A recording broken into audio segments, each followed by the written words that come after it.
ঘুরে ফিরে সেই দুটি দলেরই দাপট। মনে হয় যেন বাংলাদেশের রাজনীতির মতো ফুটবলেও একটা দ্বিদলীয় ব্যবস্থা কায়েম হয়ে গেছে। কিন্তু প্রশ্ন হলো, এত দল থাকতে কেন আমাদের দেশের মানুষ ব্রাজিল আর আর্জেন্টিনার ওপর এতটা উপচে পড়া আবেগ ঢেলে দেয়? অন্য দেশগুলোর তেমন জোরালো সমর্থন নেই কেন? বিশ্বকাপ এলেই কে কোন দল করে তা নিয়ে হইচই। স্কুল, কলেজ, বিশ্ববিদ্যালয় থেকে শুরু করে অফিস, আদালত সব জায়গাতেই যেমন আলোচনা, তাতে বোঝা যায় বিশ্বকাপ ফুটবল কতটা জনপ্রিয় এই দেশে। একদিকে তর্কের ঝড়, অন্যদিকে ছাদগুলো ছেয়ে যাচ্ছে নীল, সাদা আর সবুজ হলুদে। এবার তো আবার বিশ্বকাপের দল বেড়ে হয়েছে 48টা। আচ্ছা, একটু ঠান্ডা মাথায় ভেবে দেখেছেন, দল না হয় 48টা খেলছে, কিন্তু আমাদের দেশে সমর্থনটা কেন হাতে গোনা কয়েকটা দেশের মধ্যেই ঘুরপাক খাচ্ছে? কেন দিন শেষে মাঠের লড়াইটা শুধুই ব্রাজিল বনাম আর্জেন্টিনায় গিয়ে ঠেকছে?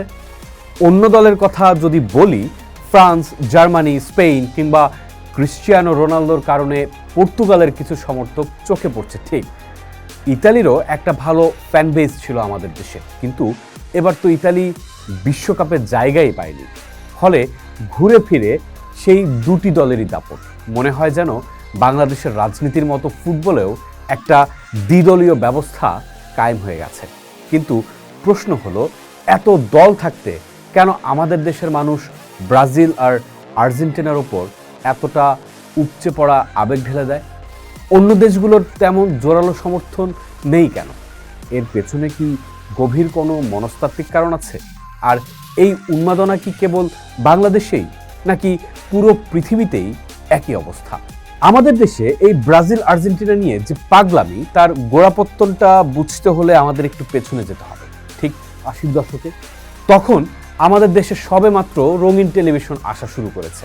1982 বা বিশেষ করে 1986 সালের বিশ্বকাপের সময় বিটিভির পর্দায় মানুষ প্রথম ফুটবল জাদুকরের খেলা লাইভ দেখতে পায়। আর ঠিক সেই সময়ই ডিয়েগো ম্যারাডোনা নামের এক জাদুকর বিশ্বমঞ্চে এমন কিছু করে দেখালেন যা মানুষের মনে চিরদিনের জন্য দাগ কেটে গেল। ওই যে ইংল্যান্ডের বিপক্ষে হ্যান্ড অফ গড, আর তারপর পুরো মাঠের ডিফেন্ডারদের কাটিয়ে দেয়া গোল অফ দ্য সেঞ্চুরি, এসব দেখে সেই সময়কার তরুণ কিশোরেরা মন্ত্রমুগ্ধ হয়ে গিয়েছিল। ম্যারাডোনার ওই রূপকথার সূত্র ধরেই বাংলাদেশে আর্জেন্টিনার এক বিশাল সমর্থক গোষ্ঠী তৈরি হয়। অন্যদিকে ছিল ব্রাজিল।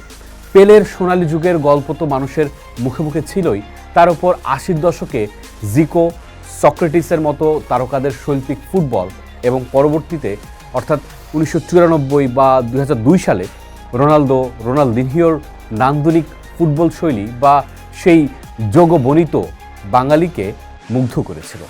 তখন তো আজকের মতো ইন্টারনেট বা ইউটিউব ছিল না যে মানুষ প্রতিদিন ইউরোপিয়ান লিগের খেলা দেখবে।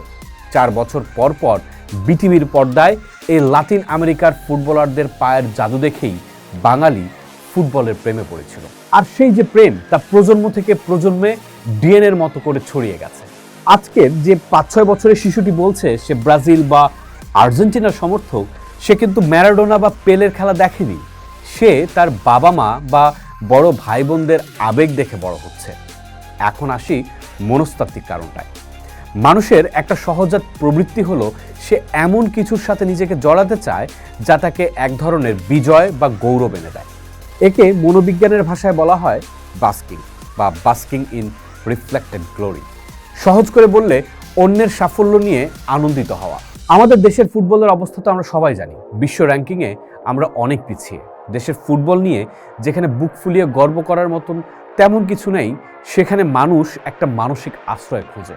ব্রাজিল বা আর্জেন্টিনার মতো বিশ্বসেরা দলগুলোকে সমর্থন করে মানুষ আসলে সেই অপূর্ণতা দূর করে। যখন মেসি গোল দেয় বা নেইমার চমৎকার কোনো ড্রিবলিং করে, তখন একজন বাংলাদেশি সমর্থকের মনে হয় এটা যেন তার নিজের দলেরই জয়। এখানে আরও একটা দারুণ মনস্তাত্ত্বিক খেলা আছে, যাকে আমরা বলতে পারি আইডেন্টিটি ক্রাইসিস বা পরিচয়ের সংকট। মানুষ একা থাকতে চায় না, সে একটা গোষ্ঠীর অংশ হতে চায়। যখন আপনি আর্জেন্টিনা বা ব্রাজিলের জার্সি গায়ে দেন, তখন আপনি একলা কেউ নন, আপনি কোটি কোটি মানুষের এক বিশাল পরিবারের অংশ হয়ে যান। চায়ের দোকানে যখন প্রিয় দল নিয়ে তর্ক হয় তখন ঘোরতর শত্রুর সামনেও মানুষ বুক ফুলিয়ে নিজের মত প্রকাশ করতে পারে। আমাদের দৈনন্দিন জীবনে মন খুলে কথা বলার বা নিজের মত প্রকাশের জায়গাটা যেখানে সংকুচিত, সেখানে ফুটবল বিশ্বকাপ আমাদের একটা অদ্ভুত স্বাধীনতা দেয়। এখানে কোনো ভয় নেই, সেন্সরশিপ নেই। আপনি অনায়াসে আপনার প্রতিপক্ষকে 7 আপ বলে খেপাতে পারেন, আবার কেউ হয়তো মেসির পাকে জাদুঘরে রাখার দাবি তুলতে পারে। এই যে বাঁধভাঙা উল্লাস, এটা আসলে আমাদের প্রতিদিনকার মানসিক চাপ ও হতাশা থেকে মুক্তির একটা বড় উপায়। তাহলে কি অন্য দেশগুলোর কোনো সুযোগ নেই? আসলে ইউরোপের দেশগুলো যেমন জার্মানি, ফ্রান্স বা স্পেন, এরা ফুটবল খেলে নিখুঁত কৌশলে, একটা যান্ত্রিক শৃঙ্খলায়। তাদের খেলা অনেক বেশি ট্যাকটিক্যাল। আর লাতিন আমেরিকার ফুটবল হলো ছন্দ, আনন্দ আর আবেগের মিশ্রণ। বাঙালি জাতি হিসেবে আমরা একটু বেশি আবেগপ্রবণ এবং উৎসবপ্রিয়। তাই ইউরোপের রোবটের মতো নিখুঁত ফুটবলের চেয়ে লাতিনের ছান্দসিক ফুটবল আমাদের মনকে বেশি টানে।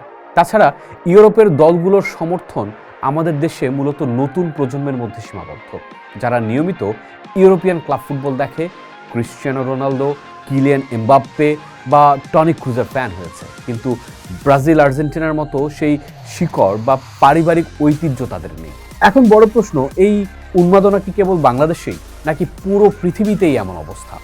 সত্যি বলতে এই লেভেলের পাগলামি বিশ্বে সত্যিই বিরল। মার্কিন গণমাধ্যম ওয়াশিংটন পোস্ট থেকে শুরু করে আর্জেন্টিনার সংবাদ মাধ্যমগুলো বাংলাদেশের এই ফুটবল জ্বর দেখে তাজ্জব বনে গেছে। হাজার হাজার মাইল দূরের একটা দেশ, যাদের সাথে লাতিন আমেরিকার ভৌগোলিক, সাংস্কৃতিক বা ভাষার কোনো মিল নেই, সেই দেশের মানুষ প্রিয় দলের জন্য 4.5 কিলোমিটার লম্বা পতাকা বানাচ্ছে, বাড়ি ব্রাজিলের রঙে রাঙাচ্ছে, এমনকি মারামারি পর্যন্ত করছে। এটা ভাবা আসলেই কঠিন। তবে হ্যাঁ, কেরালা বা কলকাতার মতো ভারতের কিছু অঞ্চলেও এই লাতিন ফুটবলের প্রতি একই রকম উন্মাদনা দেখা যায়। কিন্তু ইউরোপ বা আফ্রিকার দেশগুলোতে চিত্রটা একদম আলাদা। সেখানে মানুষ সাধারণত নিজের দেশকে সমর্থন করে, আর নিজের দেশ না থাকলে প্রতিবেশী কোনো দেশ বা ফুটবলের সৌন্দর্যের খাতিরে কোনো নির্দিষ্ট দলকে পছন্দ করে। আমাদের মতন এমন দল বেঁধে আর্জেন্টিনা বনাম ব্রাজিল যুদ্ধ করা তারা কল্পনাই করতে পারে না। আর্জেন্টিনার মানুষ যখন বাংলাদেশের তাদের পতাকার বন্যা দেখে, তারা নিজেরাও অবাক হয়ে যায় এবং এই ভালোবাসার প্রতি সম্মান জানিয়ে তারাও কিন্তু বাংলাদেশকে আপন করে নেয়। শেষ কথা হলো, দল এবার 68টা হোক বা পরের বিশ্বকাপে 66টা হোক বা তারপরেরটা 100টাই হোক, বাঙালির এই ফুটবল আবেগ সহজে বদলাবার নয়। এটা কোনো যুক্তি দিয়ে বিচার করার বিষয় না, এটা একটা পিওর ভালোবাসা।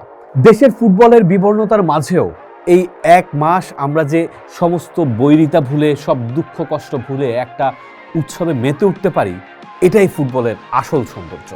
4 বছর পর পর এই বিশ্বকাপটা আমাদের কাছে ঈদের আনন্দের চেয়ে কোনো অংশে কিন্তু কম নয়। তাই তর্ক বিতর্ক চলুক, চায়ের কাপে ঝড় উঠুক, দিন শেষে জয় হোক সুন্দর ফুটবলের। পোস্ট দেখুন, ভাবুন, করুন, থাকুন পোস্টের সাথেই।